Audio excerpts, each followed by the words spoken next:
Donc moi je suis Nathalie Casal, je fais cette balade dans le cadre des journées de l'archéologie avec la coopérative Hôtel du Nord. Donc je suis sociétaire et que j'ai développé pendant une dizaine d'années. Je suis vite arrivée au Verduron, qui est un site archéologique, un village gaulois, et qui est une des plus belles vues pour moi, je pense, sur la rade de Marseille. C'est une colline qui est à la jonction du mont de Celte qui était derrière nous sur l'arrière-pays de Marseille et qui regarde aussi côté mer et côté Marseille. On est sur le boulevard Bellevue. Comme son nom l'indique, c'est parce que tout à fait au bout, vous avez une vue exceptionnelle. Et ensuite, c'est une petite marche donc d'un quart d'heure dans le quartier du Verduron que je vous propose. Juste regardez-y ces maisons, cette transformation aujourd'hui. Simplement, ce boulevard Bellevue, d'après les récits des personnes qui vivent ici, pour eux, c'était un boulevard, ce boulevard Bellevue, dont ils ont encore la mémoire de pendant la guerre. Parce que c'est un front de libération de Marseille. Je vais jongler un petit peu avec l'histoire antique et l'histoire d'aujourd'hui, parce que pour moi, vous raconter le passé, c'est quand même pour comprendre le présent, et j'aime bien faire beaucoup de clins d'œil à aujourd'hui. On va arriver à un boulevard qui s'appelle Pain de Sucre. Donc quand même ça fait rêver, hein. Vous êtes très loin de chez vous, là, si vous êtes au Pain de Sucre. C'est effectivement pour la forme de cette colline qui est très abrupte. C'est aussi, pas que un souvenir de Rio de Janeiro, même pas beaucoup, c'est du vrai pain de sucre. Du vrai pain de sucre parce que Saint-Louis Sucre est une des grandes industries marseillaises où l'été, et il y avait sur les tables de maison, on cassait le sucre, on achetait le sucre en pain qui avait une forme conique et on le coupait à partir de ces grands cônes. Là, on va passer un petit peu à l'époque antique, puis nous sommes sur l'accès à l'oppidum et le chemin qu'ont dû emprunter les Gaulois ou les Celtes. On prend une carte de l'Europe et puis on imagine différents calques comme ça. Donc le calque le plus général qui correspond à l'Europe occidentale, ce sont des Celtes.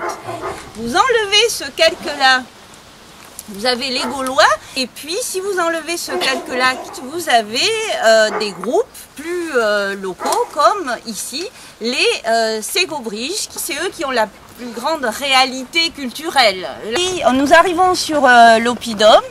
C'est un site ouvert, donc vous pouvez y aller. La seule précaution, je vous demande, on va passer, on va rentrer dans le site, là c'est juste un petit stop. Je vous demande, vous allez voir des petits murets de pierres sèches, de ne pas marcher dessus. Quand on est voilà, dans une visite archéologique, il faut faire preuve d'imagination.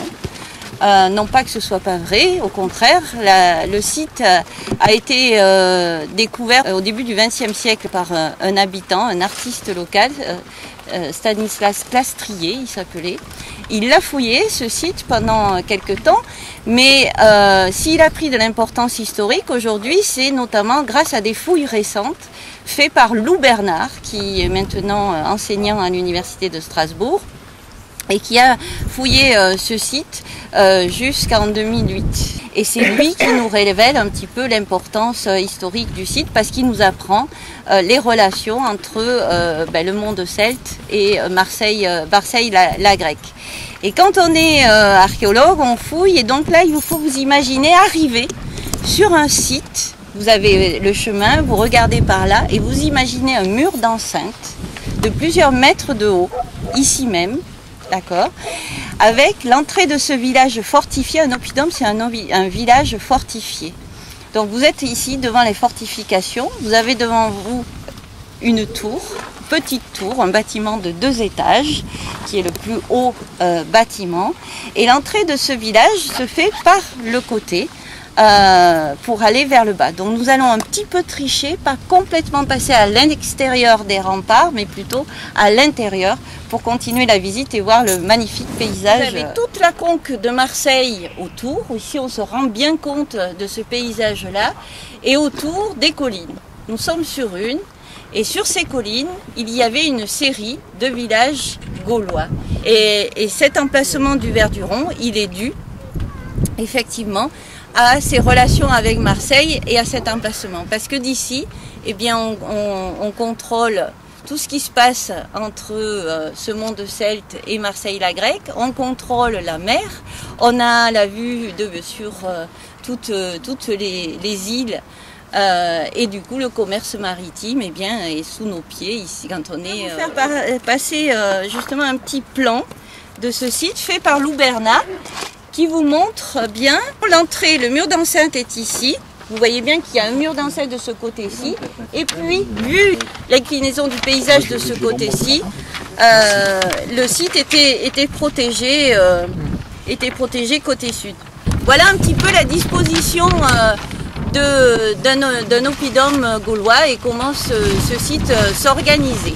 Mais il vous faut imaginer un village fait avec des bases en pierre sèches et au-dessus de l'argile et des toits plats. Il a fallu emménager la colline. Il y avait eu vraiment des travaux de terrassement où la pierre a été chauffée pour être nivelée pour pouvoir construire dessus. Et ça, pour l'époque, on est en 200 avant Jésus-Christ, c'est déjà techniquement très élaboré. C'est un plan celtique et on a vu aujourd'hui, on connaît depuis 40 ans, bien des villages celtes construits sur ce modèle-là. D'ailleurs, Entremont, qui étaient les gens qui habitaient ici. On est dans un monde celte. Je vous ai dit, les oppidums sont de part et d'autre sur ces collines.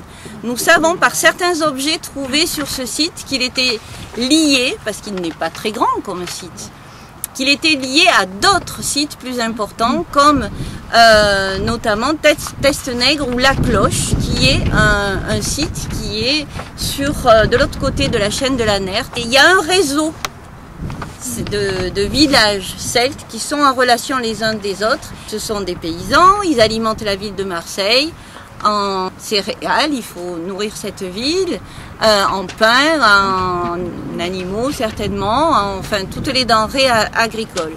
Ce qui a été trouvé ici au niveau des céramiques, etc. montre que finalement on vivait gaulois ici, on mangeait gaulois, la céramique est locale, en tout cas fabriquée par les Gaulois de ces sites-là, mais on buvait grec. Ça veut dire quoi? Ça veut dire que des coupes d'importation, parce que c'est une denrée, le vin, prestigieuse.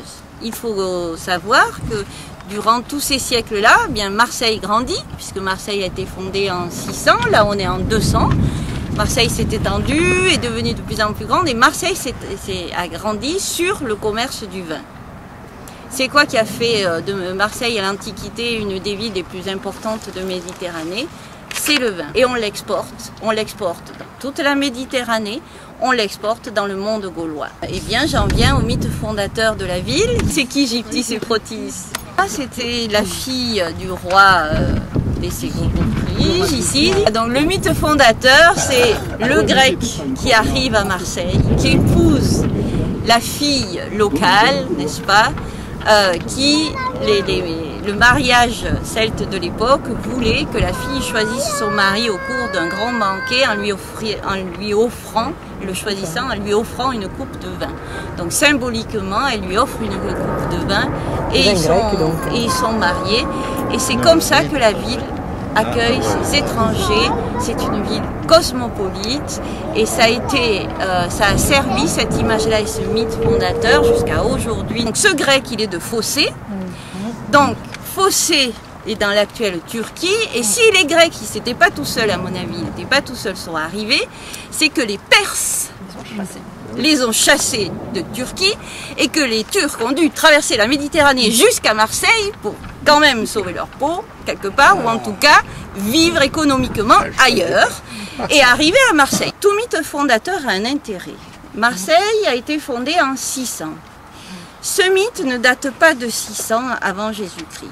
Il faut comprendre qu'entre 600 et 250 avant Jésus-Christ, il y avait une quarantaine de villages gaulois identifiés autour de Marseille. Entre 250 et 150, il y en a 86 villages autour de Massalia. Donc, il y a dans ces siècles-là, vous voyez, une poussée du monde celte, c'est-à-dire beaucoup de villages celtes qui viennent s'implanter ici, pour faire du commerce, parce que la ville grandit. En 200, ici, pour un archéologue, on a un instantané dans ce site-là. L'occupation est unique, comme on dit, il y a juste un groupe qui est arrivé. Ils ont vécu là entre 20 et 60 ans. Alors c'est rien du tout par rapport à des siècles de sites qui ont eu des occupations durant des siècles. Voilà, donc c'est une occupation de très très courte durée, et parce que en tout cas le site s'est terminé par une invasion. Il a été détruit par l'armée grecque et romaine. Aujourd'hui, il va être réhabilité, tant mieux, il va être valorisé, tant mieux. Moi, je lutte toujours pour inclure les habitants à cette valorisation, parce que les travaux devaient avoir eu lieu au printemps, donc voilà, vous voyez, hein, qui n'ont pas encore lieu. Bon, il y a eu des petits soucis dans les appels d'offres, m'a-t-on dit, qui ont été retardés, donc ils auront lieu à l'automne. Ce n'est que les habitants qui peuvent en faire vraiment une réelle gestion. Ça ne va pas être fermé. C'est un site qui mérite son histoire, et puis c'est un site qui scientifiquement il a été entièrement fouillé. C'est aisé de le laisser ouvert, de le valoriser. Moi je pense qu'en dehors de cette réhabilitation vraiment, disons, très pratique de conservation, il y a tout un projet, tout un programme à faire, et je souhaite vraiment que ce soit fait avec les habitants, avec les écoles localement.